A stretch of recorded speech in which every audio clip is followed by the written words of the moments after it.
Hey, what up everybody, welcome back to the Snap Change Media channel. In this video I'll be reviewing the all new 2024 Honda Elevate, which is a subcompact, budget friendly, I'll use that word loosely, budget friendly SUV from Honda.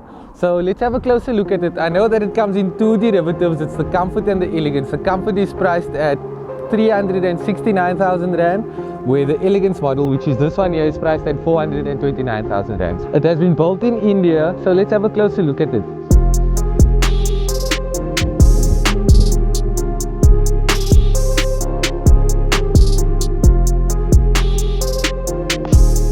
So welcome to the inside of the 2024 Honda Elevate. So the Elevate has quite a bulky, boxy design, and that allows for a generous interior space. It's very spacious inside here, very pleasant.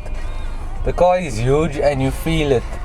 The Elevate is built on the platform, the same platform that the Honda Ballade is built on. So it's quite a sturdy platform. The drive is comfortable. It has a 222mm ground clearance, which is very high, so that does compromise the ride quality somewhat, but not that much. Sitting here in the driving seat, it is very spacious. I have space to the side and to both sides. It is very comfortable. The seat is quite high up, so it has a very commanding driving position, and you have a clear view of the giant bonnet that you see in front here, which is also quite squared off shape. It's a boxy shape. Like I said, it is a budget friendly compact SUV. I use the word budget friendly lightly because we are living in South Africa and it's quite tough for majority of us to get to buying a vehicle. It's priced from 369,000 Rand for the Comfort model, and then 429,000 for the Elegance model, which we are in right now. The Comfort model comes with a 6-speed manual transmission, where the Elegance comes in this CVT gearbox, which is an automatic gearbox, and it's a bit windy. It does deliver power quite nicely, but it does get a bit windy when you're traveling uphill or pushing for overtaking or something like that. I would prefer the 6-speed manual, as always manual all the way for me, but the CVT does well. Both models is powered by a 1.5 litre naturally aspirated i-VTEC DOCH petrol motor. So DOCH means double overhead cam. It has twin cams, and the i-VTEC is the way the valves operate and the way it injects fuel into the cylinders. So it is supposed to be quite efficient, but I've been averaging around 8.3 litres per 100 kilometers, which is not good, to be honest. When I received the vehicle, it was an 8.5 litres per 100 kilometers, and I managed to get it down to 8.3 litres per 100 kilometers. The Elevate has a 40 litre fuel tank, so it's not that big. You're able to get around, I was able to get around just over 400 kilometers on the full tank, which is not bad. I wish it had a bigger fuel tank. With the Elegance model, you get quite a bit. You get the 8-inch infotainment touchscreen system that has Apple CarPlay and Android Auto.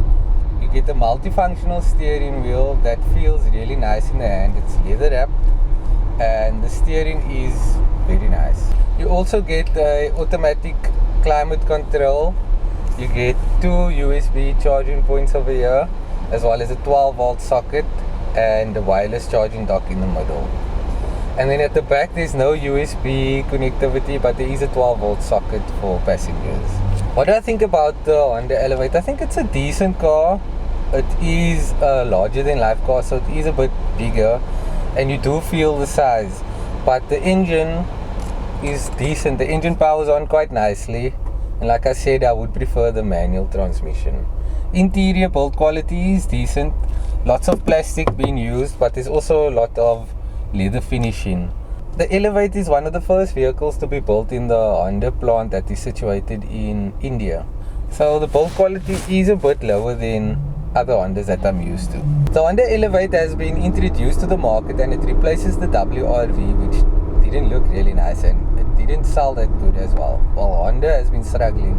So with the injection of this vehicle, I feel that sales might be on the up So what's the Elevate like to drive?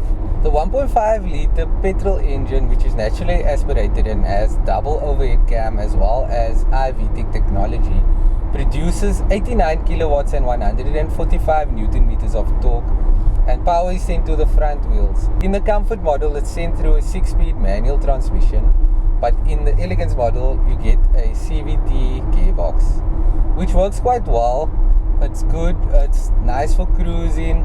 It's just when you do travel uphill or when you push for overtaking, it does get a bit noisy and it makes like a windy noise, but it's not the deal breaker. I'm gonna slow down. Okay, I'll put my foot flat down now.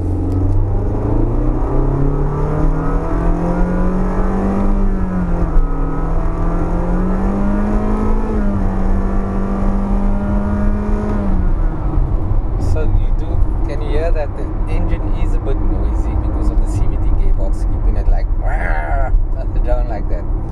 So I feel that the Elevate is reasonably priced, especially if you're looking at the competitors.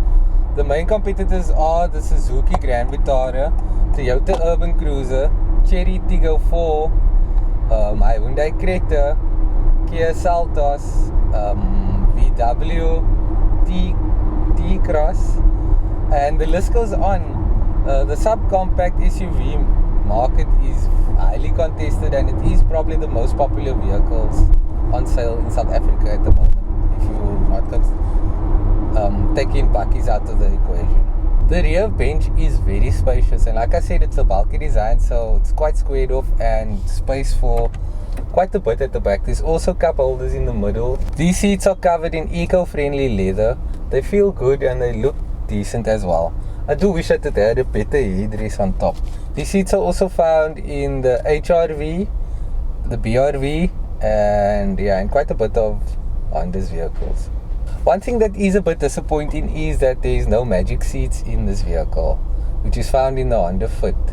The magic seats are able to fold in various positionings to allow for more space. I think that would be a cool addition in this vehicle, but they're obviously trying to cut costs. So yeah, it is what it is. As far as fuel economy is going, I've been using 8.5 liters per 100 kilometers, and it just now dropped down to 8.3 kilometers after a bit of highway driving. So that could be a lot better. Honda decided not to go the turbo route and not add in a hybrid drivetrain to this model, which I think would be added later on, maybe next year or something. The Elevate comes standard with LED headlights and LED taillights, and then with the Elegance model you get LED fog lights as well as automatic headlights. The 8-inch infotainment system is very simple. It is a bit dated, I would say, but it does work quite well. The interface is just not the best looking, although Apple CarPlay does work, and once you're in that system it looks cool. The interior space has a simple design and layout with the black and white stitching. I think it's quite basic, and I do feel that these Japanese cars need to up the game with the interior space. It is a bit boring inside here if you're comparing it to other models. With the Elevate, all these buttons are easy to use. They are physical buttons and they're just simple and work really nicely. There's a push button for the start, normal buttons for the air conditioning. It's just a touchscreen infotainment system that has touchscreen on the display. The Honda Elevate has a class-leading boot space of 558 liters. It also has a 60-40 split of the rear bench seats, allowing for an extended cargo space at the back. One of the features that's found in the rivals but not in the Elevate is cruise control, which is not a deal breaker for me, but cruise control does come in handy when you are on the longer road. But I think that's cool. It's not a big deal. I'd recommend the Honda Elevate to anybody who's looking for a bigger vehicle for the family, something bulky with a lot of space. And it also has a decent engine that has a simple design. It's no turbocharger, no dual clutch transmission, so servicing the Honda Elevate wouldn't be too pricey. Traveling at highway speeds, you also do hear the wind noise, of course, but the cabin is well insulated. The Elevate Elegance also comes standard with a sunroof, which allows natural light into the cabin. It's not the panoramic sunroof, it's just in the front here. So when you drive with it open, it's also not that noisy, which I do appreciate. The Elevate drives quite comfortably, and that's thanks to the McPherson struts in the front and the torsion beam at the back. The Honda Elevate drives really well. The ride comfort is very good. It soaks up road imperfections quite decently considering the price tag. And the underpinnings of this vehicle is very solid. It's built on the same underpinnings as the Honda Ballade. And the Ballade is very close to the Honda Civic Type R, which is the best performance vehicle in South Africa at the moment. While it has been voted as the best performance vehicle in South Africa. So I'm sure a lot of that technology has been trickled down to the Elevate. The steering is very nice. It's quite accurate considering the application. And then the suspension is also very nice. The Comfort comes standard with a 4-speaker system, whereas the Elegance comes with a 6-speaker system, and its sound actually bangs. It sounds really nice in here, very loud and good bass response. I'm impressed. The Elegance model also has a 7-inch display screen for the driver over here, giving you the information of your average fuel and how much fuel you have left, etc. I feel that the Honda Elevate is one of the more solid vehicles in the segment, and that you would really not be sorry if you bought this car. So if I had to sum the Elevate up into a few words, I would say that it is bulky, spacious, robust, and quite pleasant to drive as well. So there's two things that I dislike about the Honda Elevate. It is the CVT gearbox, which is a bit drony, and I'll probably never like a CVT. Although just driving around town, it is okay from A to B, but once you get on the highway and the car is full and you might be going up hills and stuff, then it just becomes a bit windy. But there are pedals at the back here, so you are able to shift up gears and then to eliminate that drony noisy sound, but then you would lose some power. And then it is the fuel consumption. I've been using 8.3 liters per 100 kilometers, and that just now dropped. Throughout the week it was steady on 8.5 liters per 100 kilometers, so that I do feel could be a bit better. I'm not sure if it's just this model that I'm driving, because I did check and I've seen that other people were using around 6.5 liters per 100 kilometers with the elevated diode, so not too sure about that.